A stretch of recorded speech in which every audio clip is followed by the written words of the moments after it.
I think it's important that we continue to progress forward with the types of issues that are addressed with Title IX, even though it's come a long way since Title IX was created in just requiring that there are men's teams and women's teams that are funded equally. When I was at University of Maine, for example, the university and the athletic department put a lot of effort to find private funding that would only go to the men's team. So even though, yes, like the federal funding did cover both the men's and the women's program, we got a lot of outside funding that the women's team never saw. So there was a huge discrepancy between travel accommodations, ice times, equipment that was provided, support staff, access as far as strength trainers, medical trainers, academic support, and that pretty much focused solely on the men's. The women's was very much an afterthought.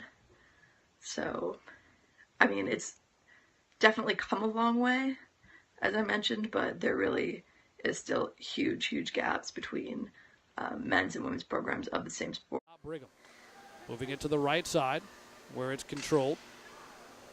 Now along the goal line, out in front, and a shot and a score. Women's hockey is really a turning point right now as far as working for recognition for the players in the sport. They recently started the NWHL, which is a North American professional league for women, and it is the first league that will pay women hockey players a salary. But it definitely is still struggling. It does not get the type of support that it needs. Most of the players are not paid a living wage and have to work a full-time job as well. They are not able to train on a full-time basis despite being professional athletes. Pretty much to see that happen, most people think it will take a pretty big commitment from the NHL, which we are not seeing, similar to what happened with the NBA, which really took off when it received, or the WNBA, I'm sorry, took off when the NBA was willing to back the women's side as basically just being a serious sport and something that people should pay attention to. That's kind of when we saw the takeoff of both women's basketball professionally and at the collegiate levels, and it most likely will not see that type of jump in women's hockey until we see support from the men's side at all levels, from youth all the way up to college and professional. 12 time of the penalty. Here's Knight shorthanded. Knight in alone. Deek shoots. Save. McLaughlin. Oh, what a stop. Keeps it 1-0. Gives it back. And Decker scores. Decker with her second a shorthanded goal. And the Pride lead 2-0 as they mob Brianna Decker. Women were receiving $1,000 a month during only their 6-month stint with the Olympic team.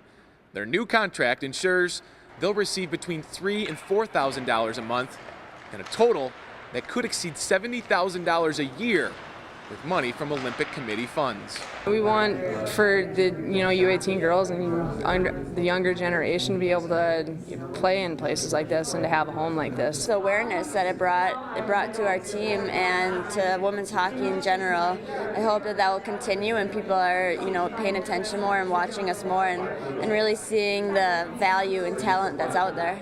The Women's World Boycott and Title IX kind of go hand in hand. It's both addressing certain issues of the men's team being given just way better treatment than the women's programs on all fronts, both coverage-wise, financially, as far as just the commitment that people are willing to put into men versus women athletically. It's pretty much just trying to look at that and say, hey, like, the women's teams are worth just as much. They do as much for kids. They do as much for communities that they're involved in. Both the men's and the women run on same schedules.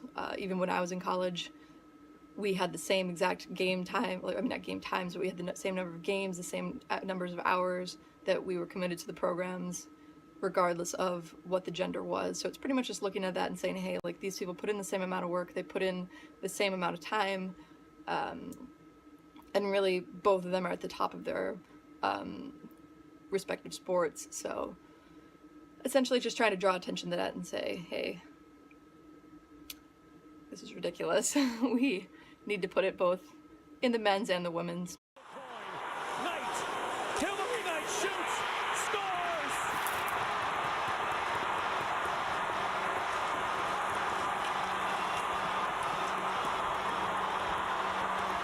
The winners, and still